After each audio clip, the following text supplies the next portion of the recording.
वो अपने आप को भारतीय मानते कहाँ हैं? वो तो इटालियन अपने आप को मानते हैं। वो भारत के बारे में जाते हैं, उनको उस समय भारतीय नहीं नजर आते। मैं इतना ही कहना चाहती हूँ कि उनको राजनीति से संन्यास लेना चाहिए और किसी फिल्म का उनको अभिनेता के लिए ऐसी मिमिक्री करना ये शर्म की बात है। उनको इस्तीफा देना। ऐसे गिने चुने आदमी होते हैं जो कि एक राष्ट्रपति होता है, दूसरा उपराष्ट्रपति और तीसरा प्रधानमंत्री। बनर्जी जो उनका मिमिक्री कर दिया, इस पर आप क्या कहें?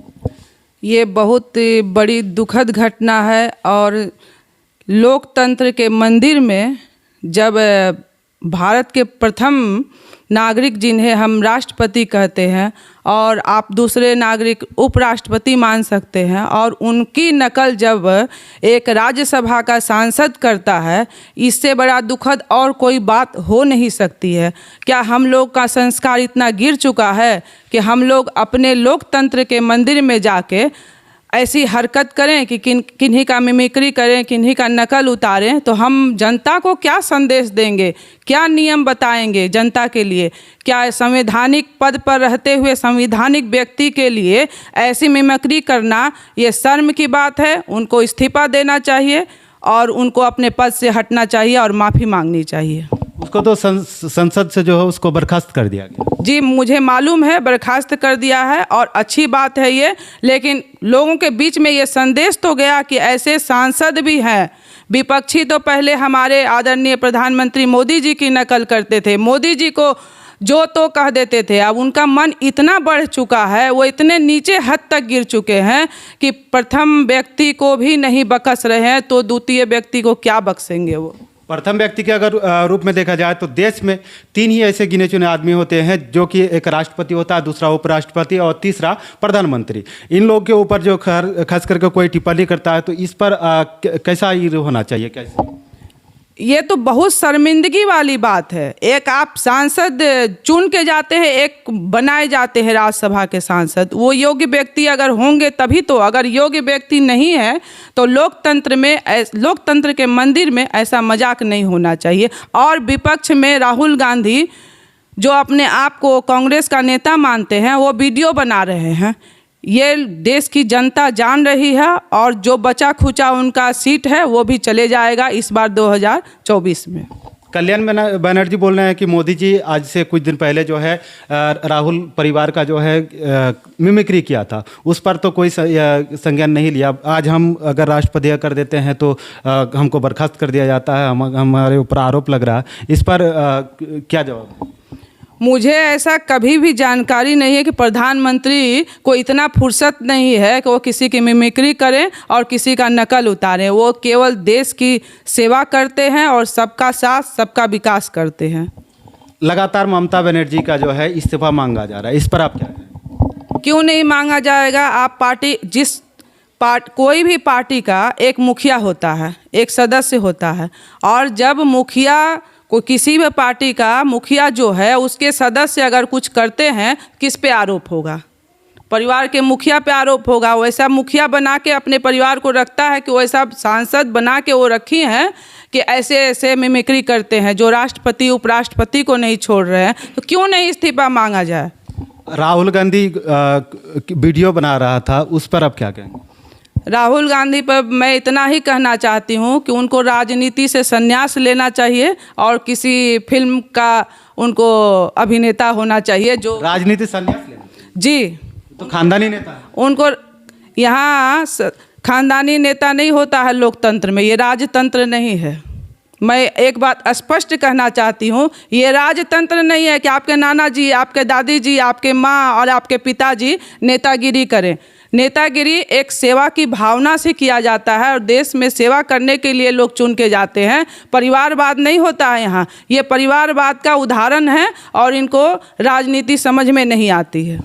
मैम, और एक बात बताइए कि 141 ऐसे सांसद है जिसको जो है स्थगित कर दिया गया है और 92 ऐसे सांसद है जो कि एक कुछ दिन पहले एक घटना हुई थी जो कि संसद भवन के अंदर कलर बॉम्ब फेंका गया था। कलर बॉम्ब की वजह से जो है 92 सांसद को स्थगित कर दिया, इस वजह से कि ध्यान से सुनिएगा, इस वजह से उसको स्थगित कर दिया गया था कि सांसद ऐसे थे कि उनके ऊपर जो सवाल उठा रहा था कि संसद भी सुरक्षित नहीं है। मोदी जी बड़े बड़े वादा कर रहे थे कि संसद के अंदर कुछ नहीं हो सकता है। तो इस पर सवाल देखिए, अगर जायज़ सवाल उठाया जाए तो मोदी जी उस पर विचार करते हैं। वो विपक्ष का भी सुनते हैं, वो पक्ष का ही नहीं विपक्ष का भी सुनते हैं।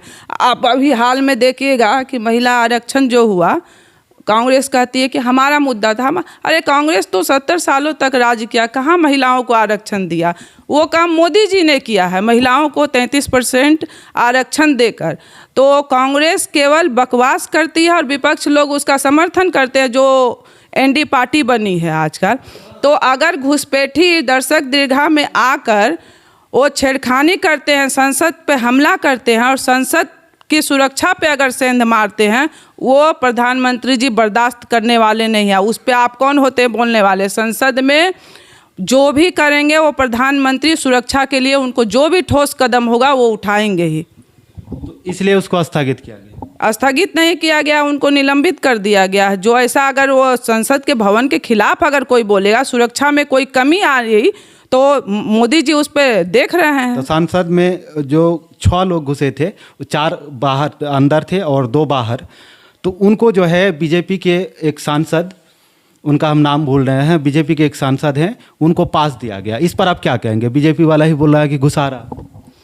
मुझे तो इसकी कोई जानकारी नहीं है कि बीजेपी वाले ने पास दिया है। अगर ऐसा है तो वो जांच का विषय है, जांच में सब सामने आएगा। वो किसी भी दल का हो, किसी भी दल का कोई सांसद, कोई दल का नहीं है जो घुसा था। वो तो स्टूडेंट है, बोल रहा है कि बेरोजगार हैं, हमको नौकरी नहीं मिल रहा है, हम नौकरी मांगने के लिए संसद में घुसे। नौकरी मांगने के लिए सांसद भवन में कोई नहीं घूमता है। ये सब विपक्षों का चाल है और विपक्ष इस तरह से चाल में अपने घुसपैठी को घुसा रहे हैं और विपक्षी दल ऐसे ही अफवाह उड़ाते हैं। उनको कुछ विकास से लेना देना नहीं है, वो ऐसे ही करते रहते हैं। मैम, इसमें विपक्ष की चाल कैसे होगा जबकि बीजेपी के सांसद उसको पास दिया था? इस बात की मुझे कोई जानकारी नहीं है कि बीजेपी के सांसद उसको पास दिए थे। अगर बीजेपी के सांसद उसको पास दिए हैं तो वो जांच में आएगा ही। और एक ट्वीट है मैम, हम पढ़ना चाहेंगे आपके सामने। ये प्रियंका गांधी का है। बोली क्या कि संसद की सुरक्षा में खतरनाक चूक हुई, उस लापरवाही पर जवाब मांग रहे विपक्ष के 92 सांसदों को तानाशाह सरकार ने सस्पेंड कर दिया है। इन लोग को शर्म आनी चाहिए कि ये तानाशाह किसको कह रहे हैं। इनको क्या भारत के लिए चिंता है? विदेश में जाके राहुल गांधी अमर्यादित भाषा बोलते हैं अपने देश के बारे में। वो अपने आप को भारतीय मानते कहाँ हैं? वो तो इटालियन अपने आप को मानते हैं। वो भारत के बारे में जाते हैं, उनको उस समय भारतीय नहीं नज़र आते हैं। उनकी बहन, सब जो उनके पति हैं, सबसे बड़ा घोटालेबाज हैं। आज रॉबर्ट वाड्रा के नाम से बहुत सारा जगह जमीन जो कि जांच में चल रहा है, वो सब छुपाने के लिए ये लोग तो परिवारवाद का एक जीता जागता उदाहरण है। ये लोग राजनीति करने के लिए नहीं आया, ये लोग परिवारवाद का मूर्ति है।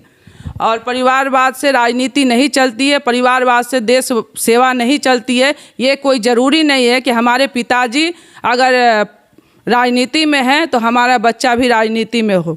उसके अंदर वो क्षमता होनी चाहिए। ये राहुल गांधी और प्रियंका गांधी के से क्षमता से बाहर की बात है कि देश सेवा। वो लोग तो चांदी का चम्मच मुंह में लेके जन्म लिया है राज परिवार का। वो लोग क्या जानता है कि भूखे जनता कैसे जीती है।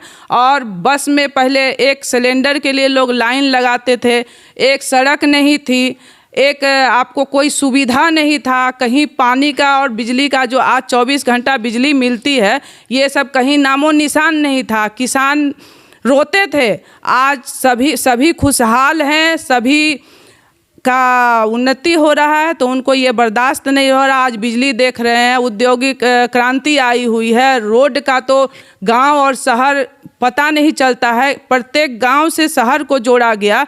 ये सब उन लोगों को दिखाई नहीं पड़ रहा। उन लोगों को केवल ये दिखाई पड़ रहा है कि हम सत्ता में कैसे आएँ और कैसे घोटाला करें।